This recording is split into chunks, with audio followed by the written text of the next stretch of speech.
Welcome, everyone. Thank you. We're really excited for our talk today and our workshop that we're hoping to get to at the end. My name is Katie Savage. My pronouns are she, her. I'm a white woman with long brown hair. Today I am wearing a white sweater. There's a lot of colorful things and plants behind me, and I'm joining the call today from Philadelphia on the ancestral lands of the Lenni Lenape people. And I'm an associate creator at Vignette. And hello, my name is Ksenia Dynkin. My pronouns are she, her. I'm a white woman in my 30s with curly brown hair.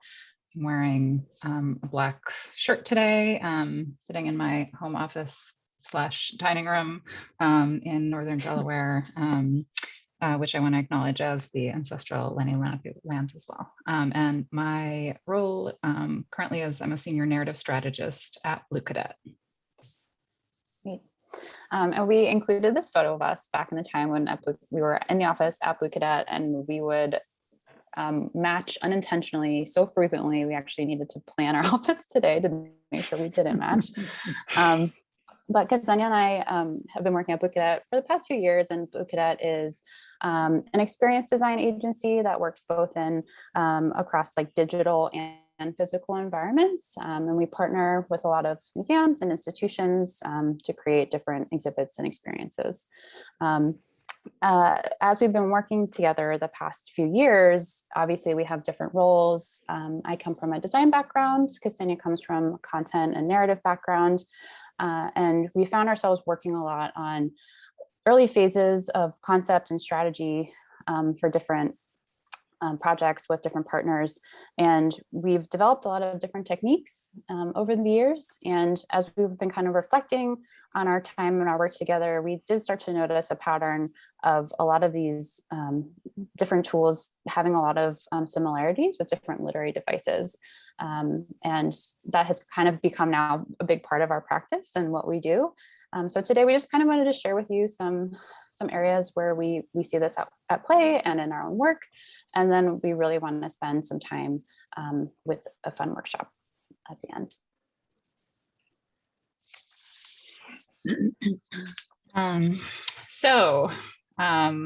An exhibition is a room with a plot.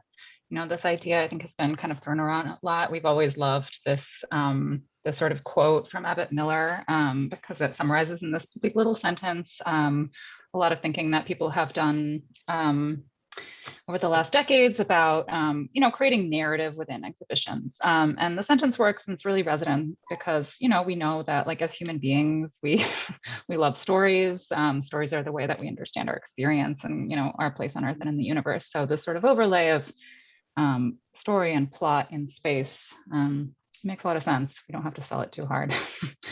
But, you know, we know plot and storytelling have been discussed a lot, but we actually wanted to talk today about kind of a more direct and closer mirroring between experience design, exhibit design, and then literary device. So like beyond a plot, what actually makes that plot in the room come to life? What can we learn from storytelling and literature about crafting a good story? And how do we apply those techniques really consistently in our practice?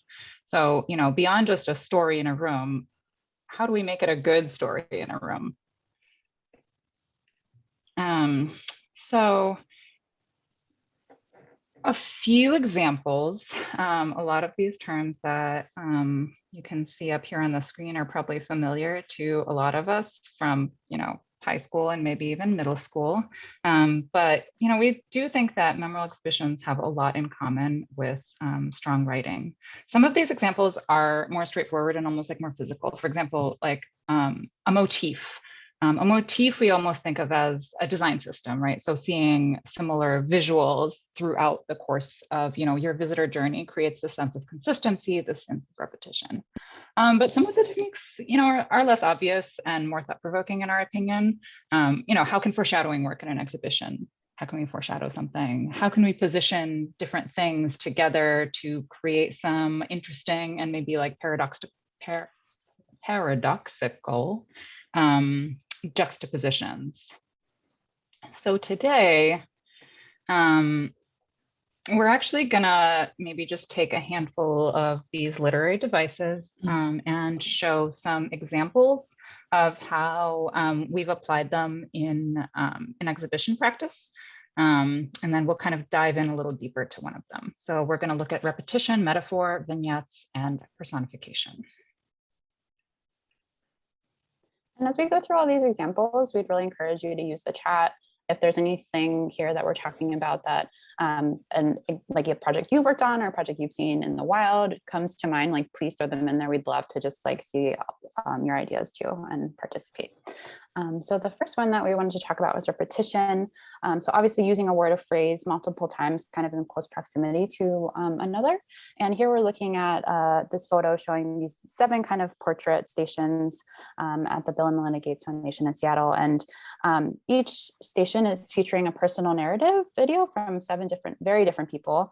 And visitors kind of move around to watch each video at all the different stations. And because it's a digital experience, it's digital content, all of the videos could have existed on one single station, but by separating them, it creates not only this like visual sense and this visual rhythm in the room and in the space, but it also indicates a nice commonality between these very different personal stories. Another example of a Blue Cadet project that we could take a look at, an experience for the Henry Ford Museum, kind of larger scale, larger digital as well.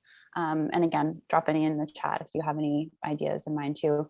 But this is also can be really successful experientially, because if the paradigm that you're asking folks to learn is new to them. So, the video screens was maybe more straightforward, you're hitting play, but then you're kind of teaching them a new behavior and then allowing them to put that into practice multiple times, which can be very successful. Another example, vignette. So a small scene focused on a particular moment that's really meant to provide context. So this is an example of at NMAH of this 200-year-old house that's partially reconstructed actually inside the Smithsonian. And the way that the curators kind of broke it up was each room is set to a different time period and showcases a different family. But what we did was we enlivened each room with projections and sounds to kind of create these, what we really did refer to as these little more intimate vignettes with words and with images of people. This was great because it gave this really like momentary glimpse into the lives of the folks who lived there at that time. The idea was also to kind of you tell this story of history that, not only these like key figures are how we kind of tell and make history, but also in the lives of everyday people. And it's great because the rooms were set up very, with furniture and objects from the time, but the way that this that was able to work was it was able to easily layer and have a time-based element that popped into these micro stories and really created these little asides. Another example, this is probably one really familiar to all of us, personification, giving human attributes to non-human beings or things. This is an example of a project that we worked on, a suite of media for this exhibit called River Alive, located here in Philadelphia. This is an exhibit geared towards kids, which is, I think, an area where we see personification used quite a bit. And the idea here is using these really fun, charismatic river creatures to help visitors connect personally with big ideas about ecology and conservation, much like the fish cleaning up the river down in the bottom right. And as we were thinking of examples of this, the clearest examples were audiences for kids that we kind of thought of. But we know that personification, like as a device in literature, is really resonant with people of all ages. So again, if you can think of any examples you want to share with us where you've seen personification used for maybe geared toward some more adult audience, we'd love to hear from you. Okay. And then we have kind of one more example here to share with you today, metaphor. This is probably one we use in our work the most often. It's this idea of comparing two unrelated things or ideas. Here's a conceptual rendering for an experience where we were thinking about a metaphor of a well, and you can kind of see some of the metaphor kind of came through quite literally in this experience. But we were thinking about how do you handle content for a collection that has millions of objects, kind of this unfathomable depth. And we were thinking about, there's all this depth. What about like this kind of bottomless well that you might be able to pull things up from, and how would you pull things up from, and how can you find things maybe? And so in some of our earlier ideas when we were thinking about this, we like actually very literally thought about, a well, it's round. How do you maybe send your bucket down, pull something up, find something that is meaningful to you? And it really did have an influence on the actual physical design. You saw that the touchscreen experience became in the round. We thought of the interface design feeling like it's bubbling up, it's bottomless. There's a depth there, but you're able to explore kind of endlessly this deep, vast collection. And, like I said, metaphor is something that we do focus on a lot, and is something we'll also be kind of working through together in the workshop. I also don't know, Ksenia, if you wanted to I see some stuff in the chat. We can maybe just take a quick moment before we jump into the next part of the experience. Yeah, it looks like a couple people had some examples, one from the Met, and then another examples about the secret lives of objects. I think that's a really good point, that like it's not necessarily about the use of technology. This is really more about a way of thinking and developing ideas, which is a perfect segue into how we actually we want to share an example of how we use this in practice and like in our process. So I think we love metaphors, but one cool thing about this idea of literary devices is that we've shown some examples of how they can show up in kind of like the final product, but we also use metaphor a lot in concept development and in our process. So this is going to be a quick example of how we used metaphor as sort of these guiding principles in an early concept phase. So this is an example from a early concept that we did for a project for the Library of Congress for a brand new youth space that would be opening to the public someday in the future. And very early on, we developed these 3 metaphors for the experience that kind of became, again, these guiding principles. So, this whole experience for youth, like, is the whole idea that is it a series of reading rooms, which in other words would actually like mirror the way that the Library of Congress itself is set up, but for a youth audience. Is it actually this idea of a hero's journey where kids might take on a particular persona and then sort of travel along this path of discovery where like things happen along the way? Or, is it actually this idea about the oracle of the stacks and kind of going all in on this idea of a librarian that's almost like this magical guide who might help you find a question that you don't even know you had and kind of find your spark? Again, as the project continued, we kept coming back to these over time to sort of validate new ideas and make sure that things kind of hung together. So I'll talk quickly about each of these and how we use them. So again, this was super early in the stage and we didn't really want to think about designing the space. We were trying to develop a framework for why and what people would be doing. And we layered on kind of tone, mood, imagery, motifs, et cetera, to tell these stories. And when we shared these with our partners, we used these collages that Katie made that described the tone and mood of the space. We also used written narratives, sort of these walkthrough narratives, which I know are probably familiar to some of you as a tool, but we're able to describe what people did and how they interacted and how they felt rather than, showing something really tangible. We also used super preliminary, diagrams to call out some sketchy ideas about the space. On the next slide, so this is the hero's journey metaphor. You can see the tone is really different imagery. And on the floor plan over there, you can see that we're starting to sketch in some super loose ideas about like, what might a visitor path be if we're talking about this idea of a journey? Like it's going to be really different. It's going to wind around, et cetera. And then this last one, the metaphor of this oracle of the stacks, it's again a totally different tone. It feels a little mysterious. It's, dusty library. And in the walkthrough, we might talk about, how that would feel to the visitor, how they would experience a sense of mystery. And again, in the diagram, we're starting to sketch some like spatial moves, like we know there's an oracle, it's a thing, it's in the beginning, it's big, it's central, etc. So just a quick example of how we use some of these, early on in concept to kind of make the jump to design decisions really quickly, but also within a framework that has like a big central point and kind of hangs together.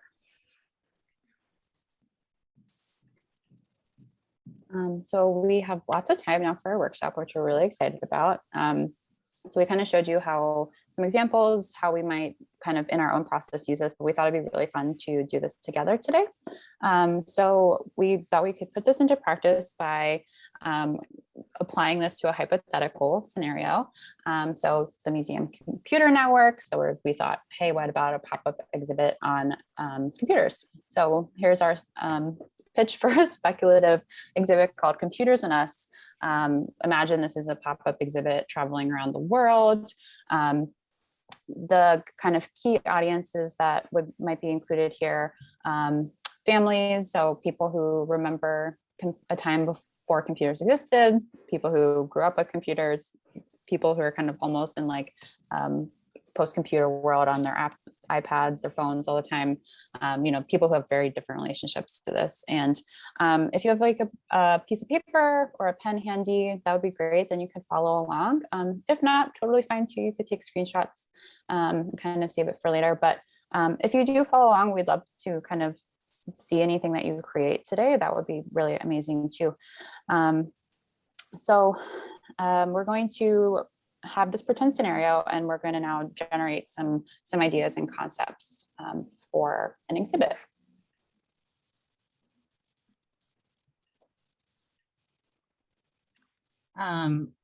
So as part of our imaginary exhibit at the Imaginary Museum Computer Network Museum, we're going to be kind of digging into an area that is going to be like a sub-exhibit of this larger exhibition. So we're going to be digging into what was the family computer. So, today we think of computers as personal devices. Everyone has their own computer, doing their own work, doing their own thing. Even my first grader has a computer that he uses for school. But if we go in the Wayback Machine to the time of Beanie Babies and AOL, and we imagine the screeching beeps of our dial-up modem, we think of the family computer room with the desk in the corner and the family computer. So that's sort of the setup that we're going to unpack today. Again, very imaginary. Yeah, I think we all are feeling very called out. This was a fun imaginary exhibit to come up with. So I think what we want to do is we are going to take this prompt of what was the family computer, and we can actually brainstorm some metaphors together for this pretend exhibit. So if folks want to write in the chat, just like an experiential metaphor that this makes you think of. So the family computer was like a whatever. So one example we have, for example, we can say the family computer was like a hearth in the home that the family might gather around in the warm glow of the screen and, play Minesweeper. Just kidding, sort of. So I'm going to stop talking for a couple of minutes and just let everyone think for a minute, but please go ahead and drop any ideas in the chat. And, open brainstorming rules, no bad ideas. I think the point is to generate as much stuff as we can right now.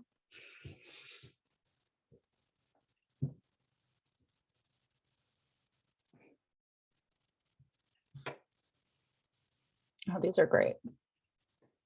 Okay, and we're going to do our best to try and keep up and copy these into the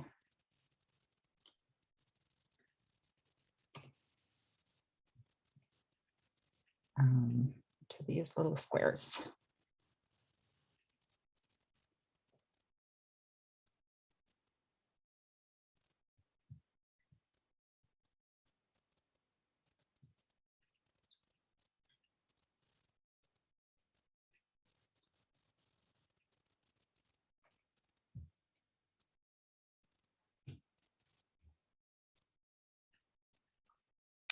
I love so many of these.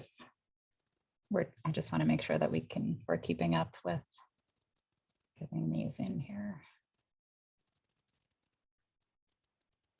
Portal. I'm seeing portal a few times.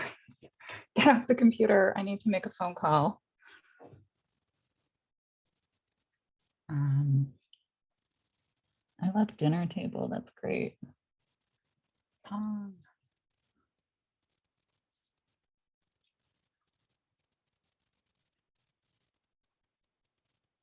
Just making sure that we're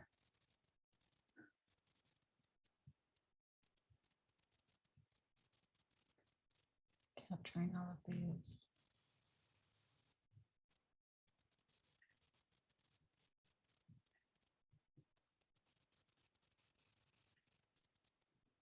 Okay.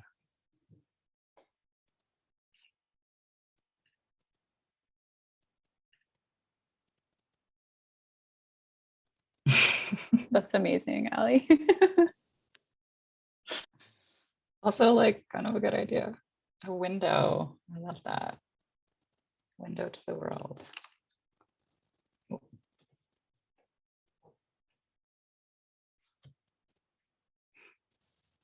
Maybe just to give everyone another half a minute or a minute or so.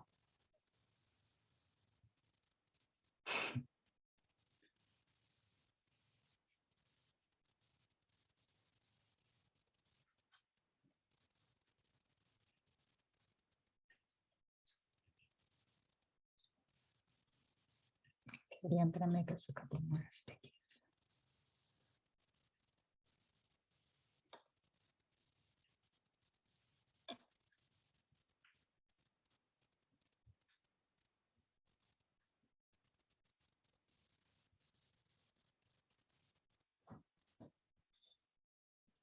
Telephone.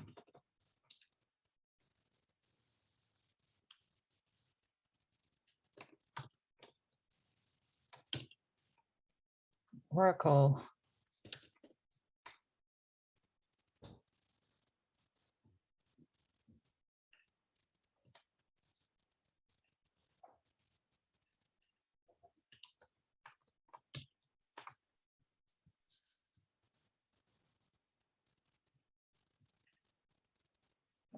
Parents needing tech support all the time.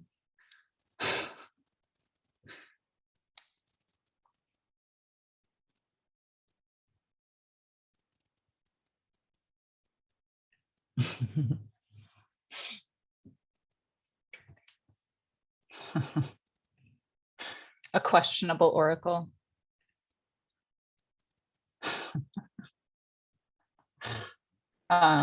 Cool.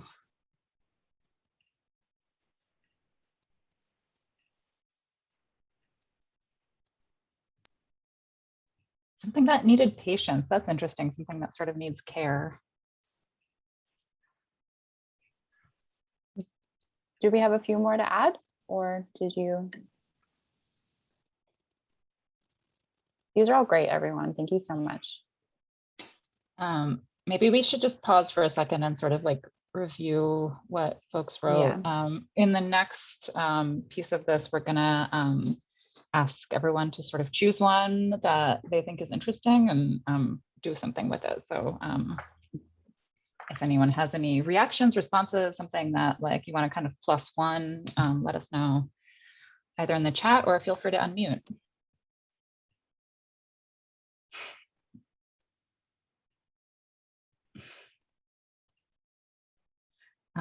I I will just say one thing that I think is interesting is thinking about whether it was the family computer in the very early days of the internet, where it was about that kind of like hiss, boom, screech of like connecting on the modem and get off the phone, or if it was the family computer even before the internet, where it was about, you know, games or tech support or word processing, like that. Even that seems Word like processing. a separation. Like two separate paths, yeah. Yeah, there's that duality of like utilitarian uses and then entertainment, you know, play uses. So I was thinking about that too. Do any of the metaphors speak to that duality at all? Trying to think. Maybe the telephone.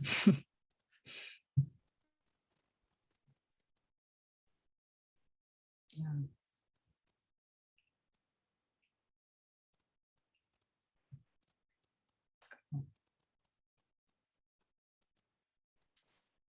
All right. Do you want to pick one now, or do you want to keep going, Ksenia?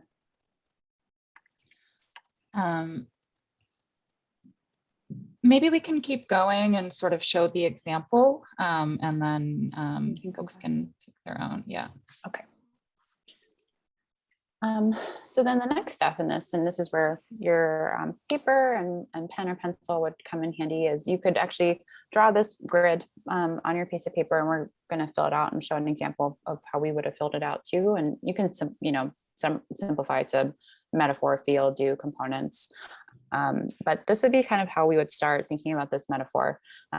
So first, obviously, choose a metaphor. Then we'll talk about different inspiration that you can draw from it, imagining what your visitors would be doing during this experience, and then thinking about all the things you need. So like I said, we went ahead and we used a hearth as our experience metaphor, and kind of came up with this example. But then again, we'd really love to spend some time doing one together. So when we were thinking about what does it feel like, how will visitors feel? So thinking about a hearth as the center of the home, it's intimate, it's warm, it's cozy, it's maybe somewhere that everyone's kind of gathering. You're sitting down, like thinking about what will you do? You're sitting down somewhere that is very comfortable. Any type of like actual physical action might be adding a log to the fire, or building your little pile of sticks in the beginning to get the fire going, and then you can actually just sit back and relax and watch something. And then when you're thinking about what you might need, so maybe, and if you were to make this experience, maybe a large couch, or maybe a really comfy bench, or maybe some poofs or ottomans for people to sit on or put their feet up on. And thinking again about the question of, what was the family computer? Maybe you might want some kind of prop or something era specific that kind of harkens back to the time. So maybe an era specific computer might feel appropriate here. But this could be lots of things, where our experiences in digital design, but again, it can be physical, can have no tech involved, but different objects and media, etc. So once we kind of filled in this matrix, we kind of started just kind of like spitballing some ideas. And here's an example output of what, you might kind of like build after filling in the matrix. And here we're suggesting, this big couch, everyone has lots of room to sit down. Maybe there's actually a computer there that looks like a 1990s Macintosh. And you actually go up, there's a floppy disk on the table. You insert it, and that actually is the thing that triggers this large immersive video kind of like projected on the surface behind this computer. And maybe at times it plays off the computer, it projects, projects things on it, and that kind of creates this like central location. And again, this is maybe like a very literal example of like thinking about, okay, you're going to add something, and then there'll be this moment where you get to sit back and watch. So adding the log to the fire maybe is akin to triggering the video with the floppy disk. And I think it's totally okay too if you're not a visual person. This is just like one output. You don't have to sketch. It could also be kind of a written experience description. thinking about what people are seeing or feeling or doing. And you can almost just kind of like write this through descriptive imagery and text too. And then maybe kind of like the examples Ksenia was showing earlier, pull some different references or imagery that could help you illustrate it further. So totally doesn't have to be a sketch either.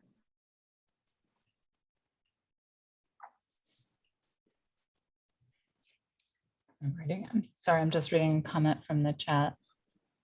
Yes, exactly. So it's like a period room that you could live in.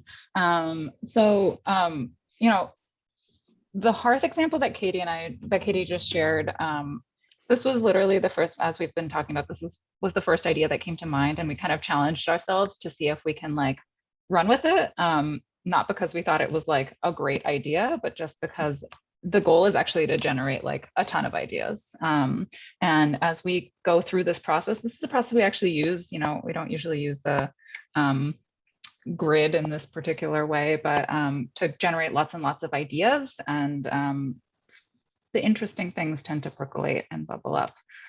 So I think what we want to do now is, I think we can do this sort of in two ways. We would love to do one of these together and kind of work together on one metaphor as a group. We have kind of a smaller group than we feared, so I think this will be great. But then if folks want to actually just follow along and do their own on your piece of paper with whatever metaphor strikes your fancy, that's great too. So we'll do one together, and if people want to do their own as well, that's awesome. And we have about like 10 minutes left, so we kind of have plenty of time to actually do this. So I think the first step is we're going to pick a metaphor, maybe as a group. So should we can click back to our metaphor slide, and if people just want to put in the chat what like is resonant to them, and hopefully there'll be at least a little bit of concurrence, and we can select one.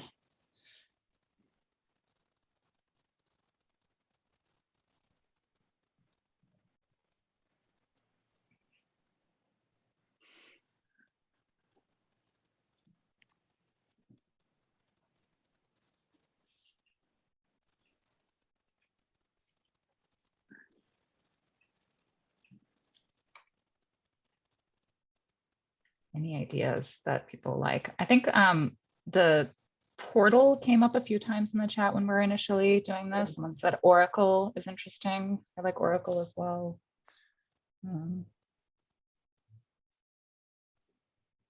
Window, portal. Maybe portal and window can be sort of like together. Mm-hmm.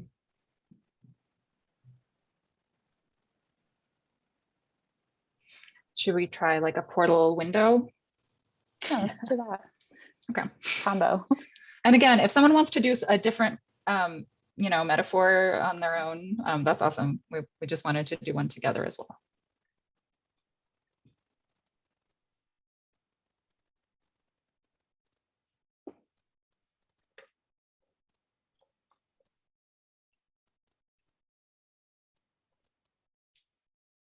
Okay. The family computer was like a portal or window. So I think we like to start with feel, and how might visitors feel encountering this portal or window? Anything that comes to mind?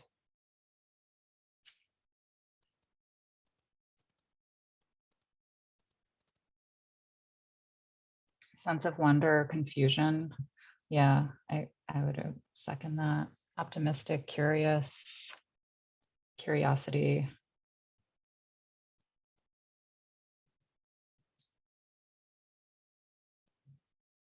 These all seem really good.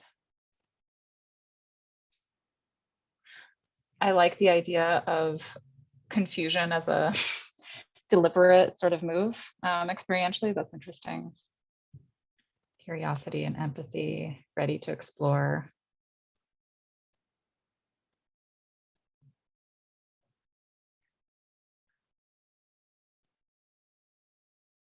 Great.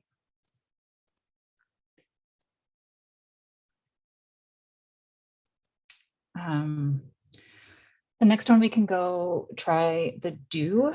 So I feel a little afraid. Yeah.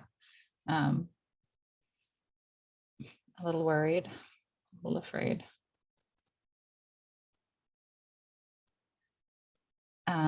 What might visitors do? So again, this would be, you know, sitting, looking, talking, observing, poking, anything, any actions or activities that folks might do. Take the first step. Peering.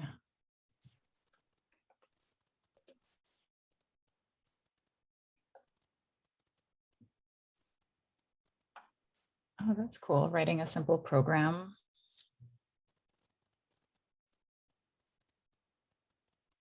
Opening a window. So this idea of like opening something that you can pass through. I'm seeing that opening a door or a window. I love that.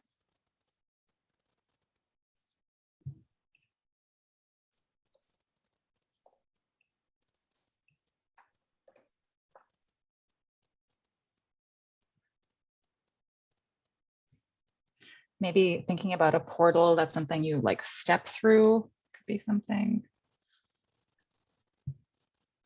Ooh, speaking past rhyme sense too. Mm-hmm. Oh, I love that, yeah.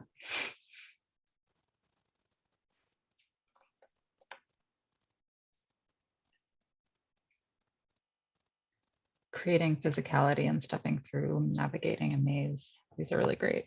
Mm-hmm. Sesame.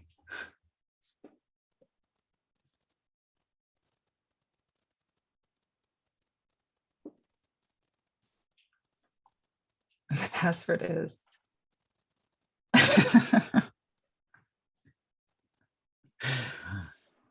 That's going to be our closing activity, actually. We're all going to imitate modem sounds that are imprinted on our brains.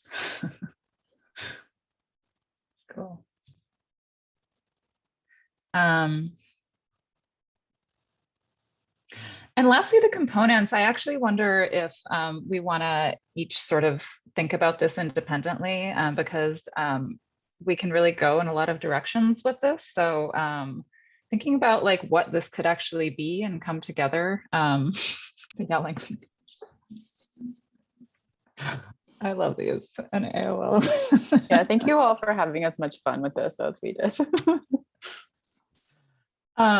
But if folks want to just think for a couple of minutes about like what it could be in the broadest sense of the word, and maybe we can do just a little share in a minute or so. What are some of the things that you might need to kind of put this together? Is it are there certain objects? Is it digital media? Is it a video? Do we have props? Is it a period room? Are there facilitators? Are there docents? Is it a performance? Is there furniture? Is it a birdhouse? Whatever it might be. So I'll stop talking for a second to let everyone think.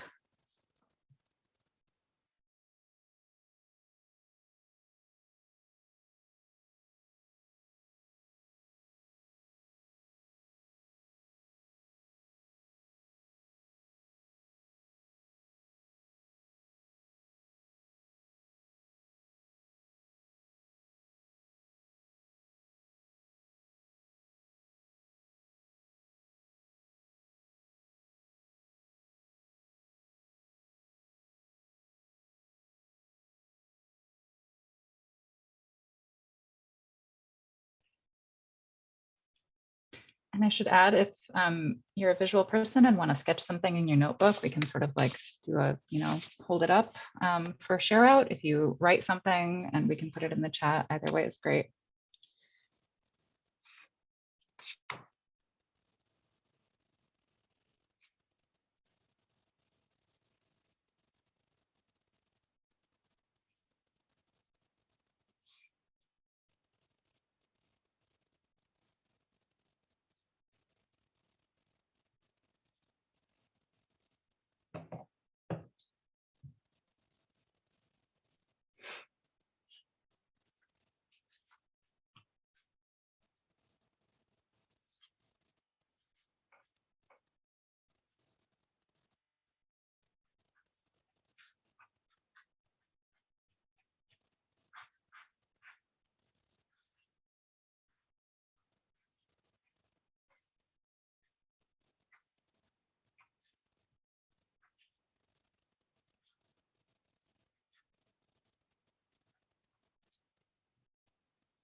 Okay, we only have a few minutes left, so I'm going to start reading some of these. Or actually, you know, if anyone wants to like unmute and share their idea, let's do it.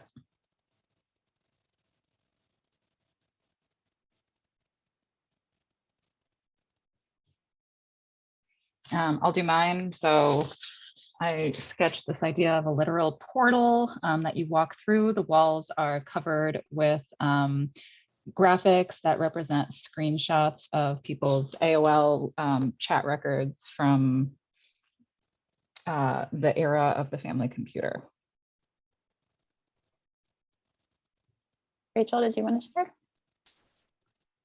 Sure. I was not getting as physical as that, which I think I would actually prefer to do something like that if I were visiting this exhibition. But I was just thinking that it might be nice to have, like, you could have kind of mock-ups of those early discs that were used that you could kind of insert into the computer. And then what would come up was sort of like some examples or some very small kind of mini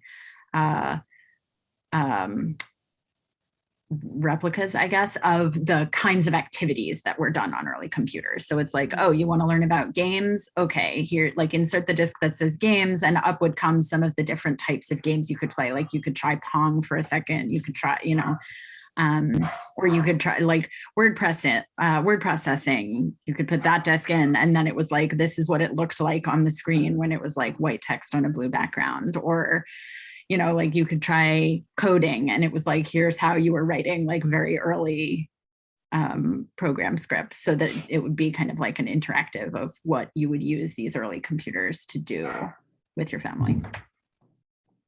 You know, we only have 1 more minute, so might want to. That was awesome. Thank you, Rachel. Have any final thoughts? Sure. If you, we can do our last slide here, but it's pretty much just to say if you did some more, and sorry, we don't have time to hear some more share outs, but thank you, Rachel, for sharing. And thank you for everyone who participated in the chat. If you want to just drop us a quick email and tell us what you came up with, that would be really awesome. We'd just like love to see what you worked on. And if you want us to share and you want to see what other people came up with too, just send us an email, and we'd love to just kind of like share out with you all. So thank you again for joining us today. Our emails are there, and any questions or thoughts too are more than welcome. Thank you. Thank you very much. It's one of the best interactive experiences like this.